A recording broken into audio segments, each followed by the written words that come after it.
So if you get a raise at a job that you don't like, but then you go out and buy a house, buy a car, you eating out every day at all these expensive restaurants, you want to go do all the nicest things, go on these trips, and you expect to one day be able to leave this job, but now you just built up all this debt and all these expenses, you are just building more liabilities and you are not putting more assets in place. And now not only that, but now you are giving this job more leverage to keep you in the position that you are in. So please be super aware of what you're doing when you're doing it, because once you're in that lifestyle inflation habit, it's extremely hard to get out. And this is coming from somebody that fell extremely victim to it. I actually fell victim to lifestyle inflation before I even knew lifestyle inflation existed. So for those of you who are not familiar with lifestyle inflation, it's basically when your income increases and your spending also increases with your income. And of course, it's easy to say just keep your expenses low as your income increase, but that's not how it works. We're not working super hard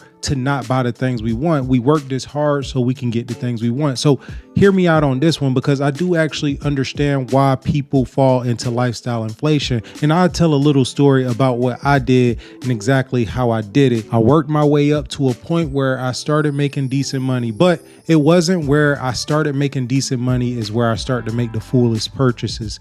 It's actually when I went a step above that. So I saved up a good amount of money before I actually started buying nicer things. But when I went up a level above that, that's when things got a little bit wild, and that's where I just overspent over my income. And let's be honest with ourselves, regardless of what we make, it is very easy to spend money, but it is somewhat difficult to make it. And because of that, when we go out to buy something, there's always that saying where you're like, well, I'll make it right back. I make enough money. And truly, when you make a certain amount of money, you will. But if you do this continuously and over and over and over again, eventually that bill get to a point where you might not make that back, especially not in the amount of time that you're thinking you're going to make it back. If you do this once or twice, then yeah, that's fine. But is where you start to get out of hand with it. Okay, so let me say I did make a decent amount at a young age in my early 20s, which I'm extremely grateful for.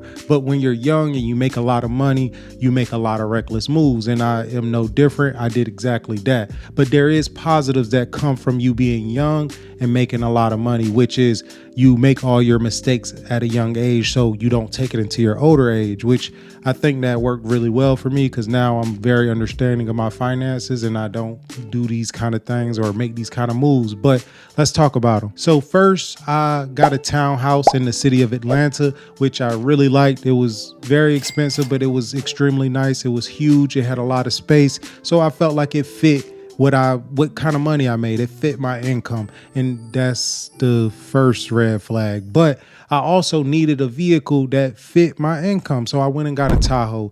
I'm not going to say the year. It was a nice Tahoe, but I do not currently have this truck at the moment. And also, I want to say for anybody who makes a decent amount of money or makes a lot of money, if you feel that you can afford something, I don't see nothing wrong with you purchasing something that's really truly in your budget. These things were not in my budget, and I just got them because I felt like I could afford it because of how much I made. But the thing about lifestyle inflation, where it gets most people, is they're buying for their income at the moment. If their income ever went down, then it will put them in a very bad position. Long story short, my income dropped tremendously. And by the way, I was at the time a commission worker. For anybody that don't know what commission means, is based off of how much you sell. So my money wasn't based off of salary. It wasn't based off of hours. It was based off of a number that I made weekly. And if I hit high numbers, then I got paid a lot more. So that's kind of how my pay was. And something happened within the government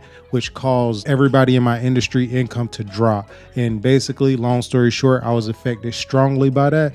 But I already had all these expenses of all these things that I purchased. That's how lifestyle inflation works. And basically, it ended terribly for me. But a lot of people are very unaware of lifestyle inflation, and when it start to happen, you don't even realize it's happening. And of course, you have those people out there that's just so good with their finances and don't really care about all the finer things in life or want nicer things, or they're okay with not being happy, which I mentioned that also in other videos, which I take that route. But lifestyle inflation is extremely dangerous, and most people, when they start to make a lot of money, they just go crazy, and it's very understandable. I get it completely. I actually don't disagree with it. I actually see like you should have somewhat of a little bit of fun, but of course, a part of me, because this is a personal finance YouTube, I would have to always suggest to make the wisest financial decision. But we all know we're human. We all want to enjoy certain things in life, and we want to get certain things out of life. And I think you should do that. My only big thing that I would say is just make sure you're aware of lifestyle inflation. And if you're a victim of it, be able to catch yourself before you're too far down that road, because you believe that this money can never disappear or is never going away. You feel that you can always make this money no matter what, especially when you're in a position where you feel like there's no way that I can be knocked off this high horse. But that's probably false for majority of people. There are some people that I know have financial security through a lot of different things. If you diversify your income, that's one big way. But for majority of people, it's extremely difficult to just keep one source of income. So be honest with yourself and don't lie to yourself. If you're in that, that's completely fine. Most people are. That's why we have so much credit card debt in America. Because in all honesty, you know, when you make a decent amount of money, but you still feel like you are living paycheck to paycheck, we all know what we're doing here. This is probably some of the best money you ever made in your life, and you just enjoying it. And that is understandable. But unfortunately, even though it's understandable, it is something that has to be fixed. And that's something that you would have to sit down and talk to yourself about, because at the end of the day, you know what problems you're causing by doing the things you're doing. You're only hurting yourself. And if you want to do better, the first step is admitting it. You have to realize that is a problem. But with that being said, I'll see y'all on the next one.